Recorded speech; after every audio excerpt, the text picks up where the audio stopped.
നിലമ്പൂരിലെ ആവേശ പ്രചാരണത്തിന് ഉജ്ജ്വലമായ കൊട്ടിക്കലാശം. കൊടികളും കട്ടൌട്ടുകളുമായി നഗരത്തിലാകെ പ്രവർത്തകർ നിറഞ്ഞു. ഇടയ്ക്കിടെ പെയ്ത മഴയിലും പ്രവർത്തകരുടെ ആവേശം കെട്ടില്ല. മുന്നണി സ്ഥാനാർത്ഥികൾ റോഡ് ഷോയായാണ് കൊട്ടിക്കലാശത്തിന് എത്തിയത്.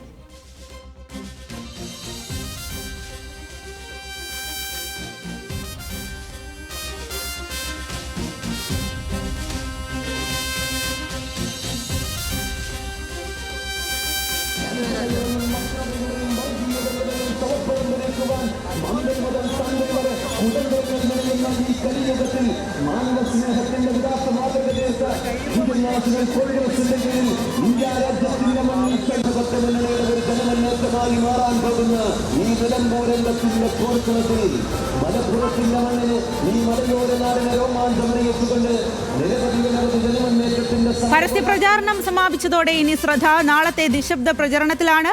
മറ്റന്നാളാണ് കേരള രാഷ്ട്രീയത്തിന്റെ ഗതി തന്നെ നിർണ്ണയിക്കുന്ന വോട്ടെടുപ്പ്.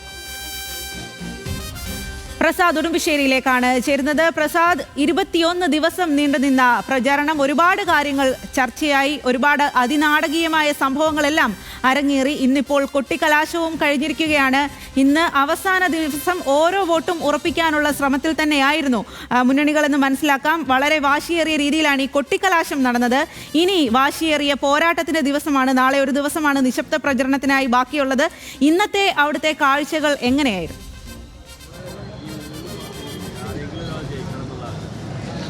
സ്വാതി, വലിയ ആവേശം തന്നെയായിരുന്നു. ഇപ്പോൾ പരസ്യപ്രചാരണം എല്ലാം തന്നെ കഴിഞ്ഞ് സമാപിച്ച് പ്രവർത്തകർ വലിയ ആത്മവിശ്വാസത്തോടു കൂടി തന്നെ അവരുടെ മേഖലകളിലേക്ക് മടങ്ങി എന്നുള്ളതാണ്.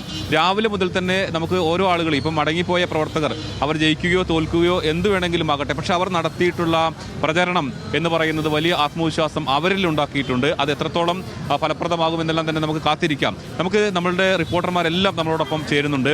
ആദ്യം ബിനിലാണ് നമ്മളോടൊപ്പം ചേരുന്നത്. ബിനിൽ തുടക്കം മുതൽ തന്നെ ഇവിടെ UDF സ്ഥാനാർത്ഥിക്കൊപ്പം തന്നെ പ്രചരണങ്ങൾ നടത്തുകയും റിപ്പോർട്ട് ചെയ്യുകയും എല്ലാം തന്നെ ആളാണ്. ഇന്നിപ്പോൾ കൊട്ടിക്കലാശത്തിലേക്ക് വന്നിരിക്കുന്നത്. രാവിലെ റോഡ് ഷോയുടെ ഒപ്പം തന്നെ ബിനിലുണ്ടായിരുന്നു. ഈ അവസാനിക്കുമ്പോൾ എന്താണ് ഈ UDF ക്യാമ്പിൽ ഉണ്ടാകുന്ന ഒരു ആത്മവിശ്വാസം? ആത്മവിശ്വാസമുണ്ട്, പക്ഷേ ആദ്യമുണ്ടായിരുന്ന അമിതമായിട്ടുള്ള ആത്മവിശ്വാസമില്ല. പക്ഷേ ആത്മവിശ്വാസമുണ്ട്, ജയിക്കുമെന്ന് തന്നെയാണ് അവർ പറയുന്നത്. ഇപ്പോൾ ഇന്നത്തെ ഈ കലാശക്കൊട്ട് എടുത്ത് നോക്കിക്കഴിഞ്ഞാൽ വഴിക്കടവിൽ ഞാൻ തുടങ്ങുമ്പോൾ വളരെ കുറച്ച് ആളുകൾ ഉണ്ടായിരുന്നുള്ളൂ. പക്ഷേ അത് തുടങ്ങാറായ സമയത്തേക്ക് ആളുകൾ കൂടി വന്ന് പിന്നെ ഇങ്ങോട്ട് വലിയ ബ്ലോക്കായി. ഞങ്ങൾക്ക് ഇങ്ങോട്ട് തുടക്കത്തിൽ നമുക്ക് വിഷയം എടുക്കണമല്ലോ, അപ്പോൾ അതുകൊണ്ട് നമുക്ക് തുടക്കത്തിൽ ഇങ്ങോട്ടേക്ക് വരാൻ കഴിഞ്ഞില്ല. അതുകൊണ്ട് നമ്മൾ നേരെ എടക്കര വഴിയല്ല, എടക്കരയിൽ നിന്ന് കരുളായി പോയി തിരിച്ചു വരിക ചെയ്ത്. അത്രത്തോളം ആളുകളെ പങ്കെടുപ്പിക്കാൻ അവർക്ക് കഴിഞ്ഞിട്ടുണ്ട്. കാരണം ഇക്കാര്യത്തിൽ അവരുടെ ഈ കലാശക്കൊട്ടിൽ അല്ലെങ്കിൽ ഈ റോഡ് ഷോയിൽ പരമാവധി ആളുകളെ പങ്കെടുപ്പിച്ച് ആളുകൾക്കൊരു വികാരം ഉണ്ടാക്കാൻ സാധിച്ചിട്ടുണ്ട്. പക്ഷേ ഇതൊക്കെ വോട്ടായി മാറുകയും ചെയ്യണം. എന്തായാലും വലിയ ആത്മവിശ്വാസം ഇവർക്കുണ്ട്. പക്ഷേ തുടക്കത്തിലുണ്ടായിരുന്ന ഈസിയായി ജയിച്ച് കളയാം എന്നൊരു ആത്മവിശ്വാസം തുടക്കത്തിലുണ്ടായിരുന്നു. പക്ഷേ അതിപ്പോഴില്ല. അത് ഈ അൻവർ ഫാക്ടർ ഒന്നാണ്. തുടക്കത്തിൽ അൻവർ ഒരു ഫാക്ടറി അല്ല, വോട്ട് പിടിക്കില്ല എന്നൊരു ധാരണയുണ്ടായിരുന്നു. പക്ഷേ പോകെ അത് വലിയ രീതിയിൽ മാറി. അൻവർ താഴ്ത്തട്ടിൽ പണിയെടുക്കുന്നുണ്ട്. അങ്ങനെ ആ വോട്ടുകൾ ഉണ്ട്. നമുക്കിനിയിപ്പം LDFിന്റെ ഒപ്പം ഉണ്ടായിരുന്ന, അപ്പോൾ M സ്വരാജിനോടൊപ്പം ഉണ്ടായിരുന്ന ആളാണ് ബെൻസൺ. ഈ രാവിലെ ഇവരുടെ കഴിഞ്ഞ കുറേ നാളുകളായി M സ്വരാജിന്റെ വീട്ടിൽ പോവുകയും ഇത് രാഷ്ട്രീയ വിഷയങ്ങളിൽ പ്രതികരണം തേടുകയും ചെയ്തിരുന്ന ഒരാളാണ്. ഇന്നിപ്പോൾ രാവിലെ സ്വരാജിന്റെ റോഡ് ഷോയോടൊപ്പം ഇത് അവസാനിക്കുന്നതുവരെ ഈ നിമിഷം വരെ ഉണ്ടായിരുന്നു. എന്താണ് LDF ക്യാമ്പിന്റെ ഈ ഇത് അവസാനിക്കുമ്പോഴുള്ള അവരുടെ ഒരു ആത്മവിശ്വാസം എത്രത്തോളമാണ്? ഈ പറഞ്ഞതുപോലെ തന്നെ LDF ക്യാമ്പ്, അതായത് സ്വരാജാണ് മത്സരാർത്ഥി എന്നല്ലെങ്കിൽ സ്വരാജിന്റെ സ്ഥാനാർത്ഥിത്വം പ്രഖ്യാപിച്ച ആദ്യഘട്ടം മുതൽക്കേ തന്നെ ഒരു എഡ്ജ് അത് LDF ക്യാമ്പിനുണ്ട്. കാരണം ഒരു സാധാരണ പൊതുതെരഞ്ഞെടുപ്പായി പോകേണ്ടിയിരുന്ന ആ തെരഞ്ഞെടുപ്പിന്റെ ചിത്രം മാറ്റിയത് തന്നെ സ്വരാജിന്റെ സ്ഥാനാർത്ഥിത്വമാണ്. പിന്നീട് വന്ന വിവാദങ്ങൾ അല്ലെങ്കിൽ മറ്റ് വിഷയങ്ങളെല്ലാം ആ വഴിക്ക് പോകും. സ്വരാജിന്റെ സ്ഥാനാർത്ഥിത്വമാണ് ഈ ഒരു തെരഞ്ഞെടുപ്പിന്റെ തന്നെ ചിത്രം മാറ്റിയത്. പിന്നീട് ആദ്യഘട്ടത്തിൽ തന്നെ ലഭിച്ചിട്ടുണ്ടായിരുന്ന ഒരു ആത്മവിശ്വാസം അത് അവസാന ഘട്ടം വരെ അത് കൊണ്ടു നടക്കാൻ, അത് തങ്ങളുടെ അണികളിലേക്ക് പ്രവർത്തകരിലേക്ക് എത്തിക്കാൻ നേതൃത്വത്തിന് സാധിച്ചു എന്നുള്ളതാണ്. അടിത്തട്ട് തൊട്ടുള്ള കൃത്യമായിട്ടുള്ള പ്രവർത്തനം, കൃത്യമായിട്ടുള്ള ഏകോപനം, എന്താണോ ജനങ്ങളിലേക്ക് എത്തേണ്ടത്, 9 വർഷത്തെ ഭരണനേട്ടം, സ്വരാജ് എന്ന സ്ഥാനാർത്ഥി എന്താണ്, ഇനി ചെയ്യാൻ പോകുന്നത് എന്താണ് എന്നീ കാര്യങ്ങളെല്ലാം തന്നെ കൃത്യമായി ജനങ്ങളിലേക്ക് എത്തിക്കാൻ ഈ കഴിഞ്ഞ 22 ദിവസങ്ങൾ കൊണ്ട് LDF ക്യാമ്പിന് സാധിച്ചിട്ടുണ്ട് എന്നുള്ളതാണ്. ഓരോ ഘട്ടത്തിലും ഓരോ വിവാദങ്ങളായിരുന്നു ഉയർന്നു വന്നത്. അതിൽ ഉയർന്നു വന്ന വിവാദങ്ങളും പരാമർശങ്ങളും അല്ലെങ്കിൽ ഓരോ ആരോപണങ്ങളെല്ലാം തന്നെ അതെങ്ങനെ തങ്ങളുടെ ക്യാമ്പിന് ഗുണകരമാക്കാം, തങ്ങൾക്കതെങ്ങനെ വോട്ടാക്കി മാറ്റാമെന്ന് അതിനുവേണ്ടി ശ്രമിക്കുന്ന അതിനുള്ള ഏകോപനം കൃത്യമായിട്ടുണ്ടായിരുന്നു. അത് ഈ അവസാന നിമിഷം വരെ ഉണ്ടായിരുന്നു. നമ്മൾ ഇന്ന് രാവിലെ കൂടി ചോദിക്കുമ്പോൾ ആവേശം അല്ലെങ്കിൽ ആ ഒരു ആത്മവിശ്വാസം ഓരോ നിമിഷവും വർദ്ധിക്കുകയാണ്. ഇപ്പോൾ നമ്മൾ ഏറ്റവും ആദ്യം തൊട്ടുള്ള ഒരു പ്രധാന പ്രത്യേകത, ഓരോ പ്രചാരണ പരിപാടിയിലും LDFിൻ്റെ ഓരോ പ്രചാരണ പരിപാടിയിലും പരമാവധി ആളുകളെ പങ്കെടുപ്പിക്കുക എന്നൊരു അത്തരം ഒരു സ്ട്രാറ്റജി ഉണ്ടായിരുന്നു. അത് ആദ്യഘട്ടം മുതലൊക്കെ ഉണ്ട്. അത് വിജയിച്ചു. അത് നമ്മളിപ്പോൾ കണ്ട ഈ അവസാന നിമിഷം വരെ അതുണ്ടായിരുന്നു. തീർച്ചയായിട്ടും. അനൽക്ക നമ്മളോടൊപ്പം ചേരുന്നുണ്ട്. അനൽക്ക, അനിൽക്കെ സംബന്ധിച്ചിടത്തോളം അനിൽക്ക UDF-ഉം അതോടൊപ്പം തന്നെ LDF-ഉം NDA-യും എല്ലാം നോക്കിയിട്ടില്ല, അൻവർ ഉൾപ്പെടെ എല്ലാം നോക്കിയിട്ടില്ല. അപ്പം അനിൽക്കയ്ക്ക് കുറച്ചും കൂടി കാര്യങ്ങൾ ഓരോ മുന്നണിയിൽ എന്താണ് സംഭവിച്ചത് എന്ന് അറിയാൻ പറ്റും. പക്ഷേ അനിൽക്ക ഇപ്പോൾ പറയേണ്ടത് ഈ NDA-യുടെ പ്രചരണം അവസാനിക്കുമ്പോൾ തുടക്കത്തിൽ ഒരു ആശയക്കുഴപ്പം ഉണ്ടായിരുന്നു അവർക്ക് സ്ഥാനാർത്ഥി നിർത്തുന്നത്. പക്ഷേ അത് പിന്നീട് അവർ പ്രചരണമൊക്കെ നടത്തി. ഇവിടെ ഈ കൊട്ടിക്കലാശം കാണുമ്പോൾ അനിൽക്കയ്ക്ക് തോന്നുന്നത് എന്താണ്?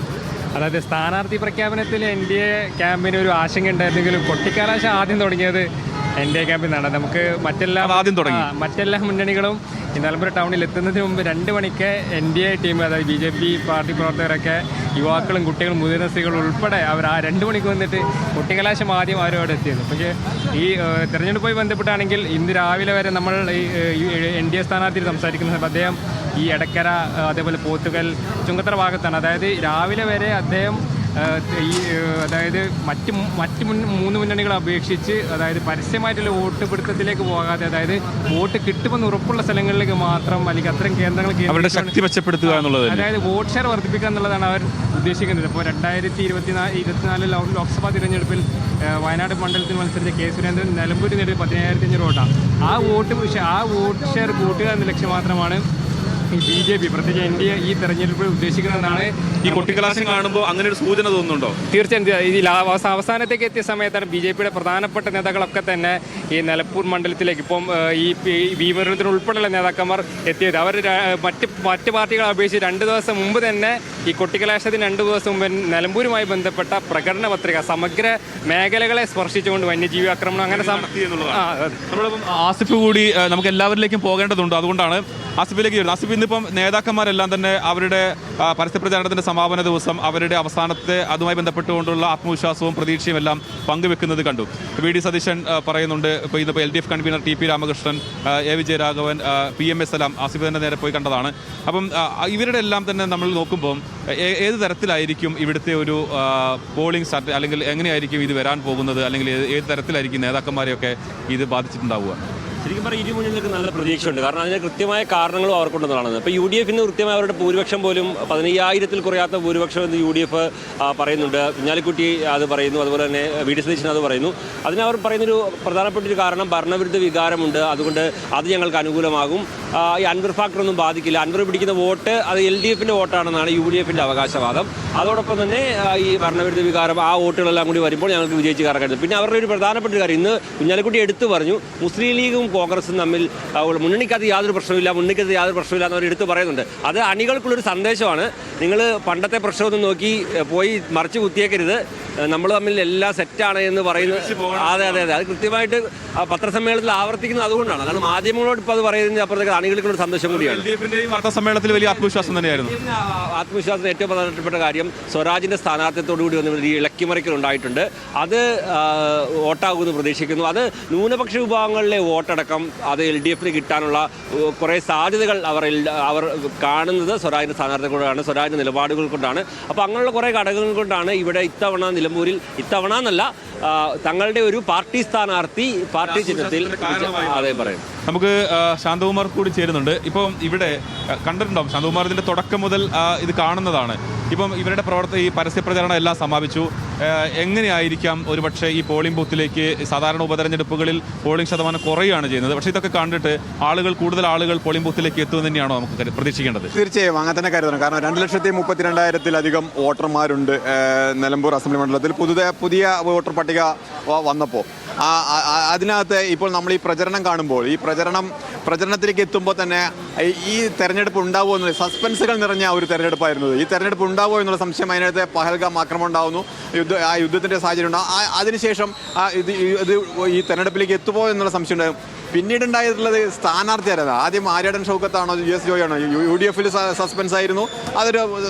ആ സസ്പെൻസ് പിന്നെ LDF-ലുണ്ടായി. പിന്നെ അത് BJP-ക്കകത്ത് വന്നപ്പോൾ BJP മത്സരിക്കണമോ എന്നുള്ള രീതിയിലേക്ക് എത്തി. പിന്നീടാണ് PV അൻവറും അവിടെ മത്സരിക്കും. PV അൻവർ രാജിവെച്ച ഒരു മണ്ഡലത്തിലേക്കാണ് ഉപതെരഞ്ഞെടുപ്പ് നടക്കുന്നത്. അപ്പോൾ PV അൻവർ മത്സരിക്കില്ല എന്ന് നേരത്തെ തീരുമാനിച്ചു. പക്ഷേ PV അൻവർ വീണ്ടും മത്സര രംഗത്തേക്ക് വരുന്നത്. അങ്ങനെ സസ്പെൻസുകൾ നിറഞ്ഞ ഒരു തെരഞ്ഞെടുപ്പ്, ഏറെ ശ്രദ്ധേയമായ ഒരുപാട് ചിത്രമുള്ളത്. പ്രധാന ഉദ്യമം എന്ന് പറയുന്നത് അവരുടെ വോട്ടർമാരെ പരമാവധി പോളിംഗ് ബൂത്തിലേക്ക് എത്തിക്കുക എന്നുള്ളതാണ്. തീർച്ചയായിട്ടും വിജയിക്കും എന്നുള്ളത് തന്നെയാണ്. തീർച്ചയായിട്ടും. കാരണം അത്രയധികം പ്രചരണം മണ്ഡലത്തിനകത്തും മണ്ഡലത്തിന് പുറത്തും രാഷ്ട്രീയ കേരളത്തിൽ ആകെ ചർച്ച ചെയ്യപ്പെട്ട ഒരു തെരഞ്ഞെടുപ്പ് തന്നെയാണ്. അത് മണ്ഡലത്തിൽ വലിയ സ്വാധീനം സ്വാധീനം ഉണ്ടാക്കിയിട്ടുണ്ട്. ഓരോ ജനങ്ങൾക്കിടയിലും, വിദ്യാർത്ഥികൾക്കിടയിലും, കുട്ടികൾക്കിടയിലും ഒക്കെ അത് ഏറെ ചർച്ച ചെയ്യപ്പെടുകയും അറിവുണ്ടാക്കുകയും ചെയ്തിട്ടുള്ളതാണ്. അതുകൊണ്ട് പോളിംഗ് കുറയാനുള്ള സാധ്യത വളരെ കുറവാണ്. അത് തന്നെയാണ് കാരണം ഓരോ തെരഞ്ഞെടുപ്പിലും അവരുടെ വോട്ടർമാരെ പരമാവധി ബൂത്തിലേക്ക് എത്തിക്കുക എന്ന് തന്നെയാണ് ആ ദിവസം. നാളെ ഒരു ദിവസമാണ് നിശബ്ദ പ്രചരണത്തിനായുള്ളത്, മറ്റന്നാളാണ് പോളിംഗ് ബൂത്തിലേക്ക് എത്തുന്നത്. നമ്മളോടൊപ്പം അജിത്ത് കൂടി ചേരും എന്നാണ് ഞാൻ പ്രതീക്ഷിക്കുന്നത്. കാരണം അജിത്താണ് ഇന്ന് PV അൻവറിനൊപ്പം. അദ്ദേഹം ഇതിൽ നിന്ന് വ്യത്യസ്തമായി കൊട്ടിക്കലാശമില്ലാതെ ആളുകളെ നേരിട്ട് പോയി കണ്ട് പിന്തുണ തേടുകയാണ് ഇന്ന് ചെയ്തിട്ടുള്ളത്. സ്വാഭാവികമായും അജിത്ത് അവിടെ നിന്ന് കണ്ടും മനസ്സിലാക്കിയത് നമുക്ക് പ്രേക്ഷകർക്ക് കൂടി പങ്കുവെക്കേണ്ടതുണ്ട്. സ്വാഭാവികമായിട്ടും അജിത്ത് കൂടി ചേരുമെന്നാണ് പ്രതീക്ഷിക്കുന്നത്. അതെ, അതുതന്നെയാണ് പ്രസാദ്. എന്തായാലും നിലമ്പൂരിൽ ആവേശകരമായിട്ടുള്ള കൊട്ടിക്കലാശം അവിടെ അവസാനിച്ചിരിക്കുകയാണ്. ഇനി ഒരു ദിവസം നിശബ്ദ പ്രചരണത്തിനായിട്ട് മാത്രമാണ് ബാക്കിയുള്ളത്. അതിനുശേഷം നിലമ്പൂരിലെ വോട്ടർമാർ പോളിംഗ് ബൂത്തിലേക്ക് എത്തും. ശേഷം ജൂൺ 23-നാണ് ആരാണ് ഈ പോരാട്ടത്തിലെ വിജയി എന്നുള്ള ആ ഒരു റിസൾട്ട് വരുന്നത്. അതിനായിട്ടുള്ള കാത്തിരിപ്പിലാണ് നിലമ്പൂരിലുള്ളവർ മാത്രമല്ല കേരളം മുഴുവനുമുള്ള എല്ലാ ജനങ്ങളും എന്നുള്ളതാണ്.